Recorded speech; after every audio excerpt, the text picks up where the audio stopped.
So I've been gone for a while, and there might be some questions like, where were you? What haven't you uploaded a video? Why such a long absence? And that is a good question. Because yeah, I think it's been a while since I've last uploaded a video.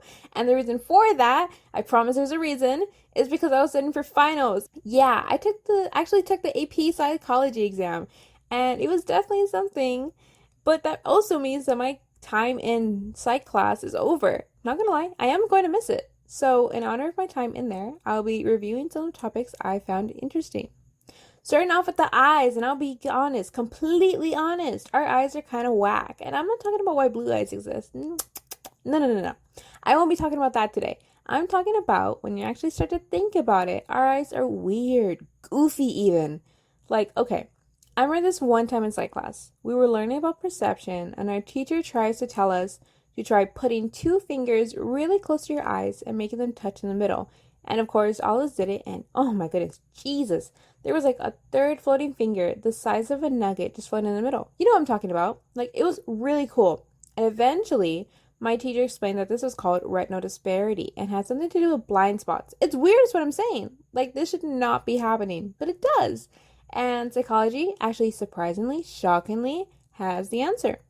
And we're going to dive right into that in today's video, depth perception.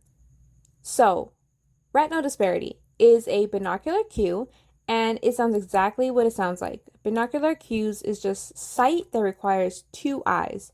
So, just like a binocular, you got to use both your eyes to see.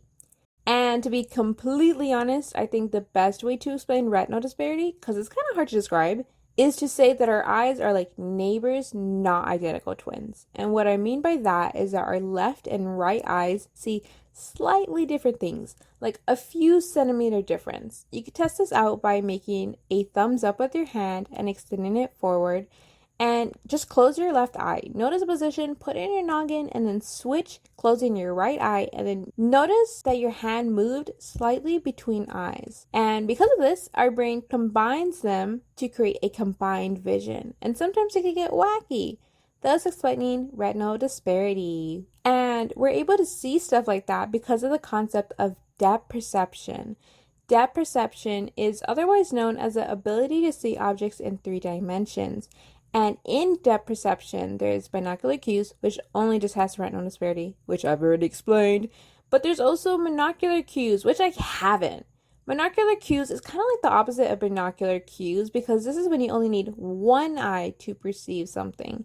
And I'm going to explain all of them, or at least the ones I found interesting. So first up, interposition, which is just a term to say that if one object partially blocks our view of another, we perceive it as just closer. Like, okay, so if a red book blocks my view of a green book, I would think, oh yeah, the red book is closer. Another example is like, okay, so I remember just this morning I was making an omelet and I had these 2 eggs and one of them was blocking the other egg. And automatically my brain was like, oh yeah, this egg is closer. And I was right, it was closer. And if we were to take this a step further, we would have relative size, or the idea that the smaller image is further away. Okay, so I go to a school that's kind of far away from my house. Well, it's like 20 minutes far. I think that's far. So every time I leave school, I'm on the highway and I see cars, a lot of them. It's a highway. And I know that the smaller cars are further away and that the bigger cars are closer to me. Another example I remember was actually from my psych textbook, and it had an image of 3 soccer balls. And it was one big one followed by 2 small ones, and it looked like those 2 balls were further away, all because it was smaller. Another cue that helps our eyes realize what's further away is relative height. Relative height is the idea that objects higher in vision are further away. And a great example is when I was studying for a psych exam, and there was this image in the textbook, and I had, I believe, 2 trees on a street or on a road, something like that. And I have it animated right here so you actually see. And if you haven't already noticed it, they're actually the same size. The trees, exactly the same, but they look different because it's just higher and lower in your field of vision. This is simply because of the way our eyes see, and they sometimes make assumptions that are a little bit off. Moving on is relative clarity, or the idea that closer objects are sharper than distant hazy objects. Okay, so the best way to put it is, for example, we all have taken photos, and I know that the focus is always the closest thing to the camera. Okay, so the best way to put it is, for example, we've all taken photos, and I know that the focus is always on the closest thing to the camera. It's what gets the most detail, and versus the background, it's really hazy, fuzzy, blurry, the jam. Well, that camera is essentially our eyes too. Remember when I brought up the freeway example? Well, that could also be applied here too. Cars closer to you, you could see them more detail, the license plate, any damage, the brand, but cars further away from you, yeah, they're just gonna look like blurry blobs. Another one, which I really like, is relative brightness. And relative brightness is basically just a term to say closer objects reflect more light. Really simple stuff. Best way to put it is that the closer object is bright usually, and the further object is darker. Like, for example, one time I was in my school's library, and if anyone remembers from one of my old videos, I was actually there for my book club. Anyways, so I was in the school library, and I see that the closest books have more light, and the further books are darker, right? So the books are actually darker because they're further away.